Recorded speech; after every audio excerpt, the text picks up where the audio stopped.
কিরে বন্ধু, হ্যাঁ বন্ধু, বিকেলে তো আজকে ইফতারের আয়োজন করছি, তো ওগুলো তো টাকা লাগবো, তো কিছু টাকা দে। বাপি দে কিছু টাকা দে। কত? ধর বন্ধু 300 আছে আমার, 300 দিছি। হ্যাঁ হইবো? আচ্ছা ঠিক আছে, হইব, সমস্যা নাই, এটা ইফতার হইবো?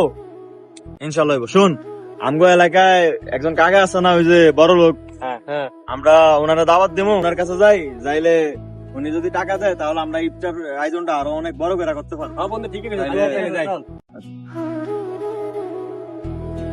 আসসালামু আলাইকুম। ওয়ালাইকুম আসসালাম রাহমাতুল্লাহ। কাকা, আমি আপনার কাছে জানতেছিলাম, নিলের বাতি যাক। আমরা আজকে বিকেল একটা ইফতারের আয়োজন করছিলাম, তো আপনি ওখানে কিছু টাকা শরীর হন, তাহলে আমরা আয়োজনটা একটু বড় করে করতে পারবো। আলহামদুলিল্লাহ, ভালো ইফতার আয়োজন তো ভালো করছো। যাক ঠিক আছে, আমি আইতে পারবো না, ধরো তোমরা ইনশাল্লাহ সারো। হ্যাঁ আইরো। কিরে পারভেজ, এই তো চাচা, চাচা 100 টাকা অনেক দিলাম অনেক মাত্র। বড় লোক 100 টাকা দিছে। সি বেটা, এ তো পুরো ফকিনি, তোর লজ্জা শরম আছে? তুই কার কাছে টাকা চাইছিস বেটা? পুরো তুই ফকিনি। আর টাকা লাগলে আমারে কইতি, আমি দিতাম। তুই এর কাছে ফকিনির কাছে টাকা চাচ্ছিস? আচ্ছা যাক, সমস্যা নাই, দান তো দানই। লেগে 100 টাকা, হ্যাঁ নাকি বড় লোক 100 টাকা দান করে মানুষ। বেটা তোর হ্যাঁ হিসাবে তো 100 টাকা, আরো 500 টাকা 1000 টাকা দেওয়ার দরকার ছিল। 100 টাকা মানুষের ফকির 100 টাকা নেয় না।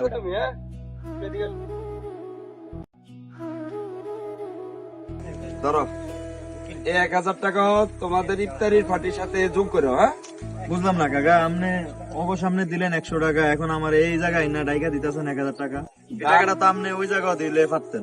দান করাটা তো আসলে গোপনে করা ভালো, একজনের সামনে না। আমি ওগোর সামনে যদি 1000 টাকা দিতাম, তাদের মনটা খারাপ হয়ে যেত। এরা দিত 100 টাকা 200 টাকা, আমি দিছি 1000 টাকা, এরা এলে মনে করো অন্যটা জিনিস ভাবতো, তখন দেখো মন খারাপ হয়ে যেত। তুমি নাও এটা নিয়ে সারো। আচ্ছা বাবা, ঠিক আছে কাকা, আসসালামু আলাইকুম।